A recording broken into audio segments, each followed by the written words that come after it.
Latur police मुख्यालय मैदानावर 28व्या police क्रीडा स्पर्धेला सुरुवात। पोलीस प्रशासन, पोलीस अधिकारी कर्मचाऱ्यांवर कामाचा प्रचंड ताण असतो हे सर्वश्रुत आहे। मात्र या दररोजच्या धावपळीच्या जीवनातून थोडासा पोलिसांना विरंगुळा मिळावा, नेहमीचे कर्तव्य करताना निर्माण होणारा ताण कमी होण्यासाठी व मनोरंजन म्हणून लातूर जिल्हा पोलीस दलाच्या तर्फे 28वी लातूर जिल्हा पोलीस क्रीडा स्पर्धा आयोजित करण्यात आली आहे। दरम्यान या स्पर्धेत जिल्ह्याचे पोलीस अधीक्षक सोमय मुंडे यांनी स्पर्धेत सहभाग नोंदवत आणि व्हॉलीबॉल सामना खेळत या क्रीडा स्पर्धेची थाटात सुरुवात केली।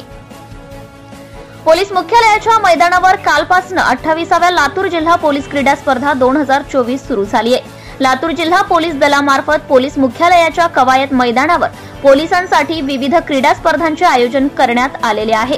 या स्पर्धेचे उद्घाटन जिल्हा पोलीस अधीक्षक सोमय मुंडे यांच्या हस्ते अप्पर पोलीस अधीक्षक डॉक्टर अजय देवरे यांच्या उपस्थितीत मशाल पेटवून क्रीडा स्पर्धेचे उद्घाटन करण्यात आले।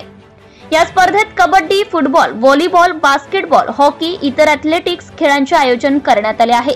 ही स्पर्धा 30 नोव्हेंबर पर्यंत पार पडणार असून संपूर्ण लातूर जिल्ह्यातील विविध शाखा व पोलीस ठाण्याला कार्यरत असलेल्या पोलीस अधिकारी व अंमलदारांनी या स्पर्धेमध्ये सहभाग घेतला आहे। विविध ठाण्यातील व शाखेतील पोलिसांनी यावेळेस शानदार संचालन केले।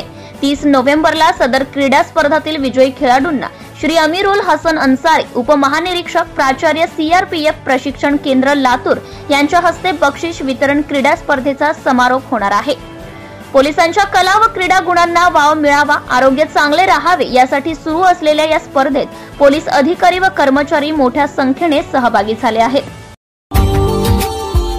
Subscribe now and press the bell icon. Never miss an update.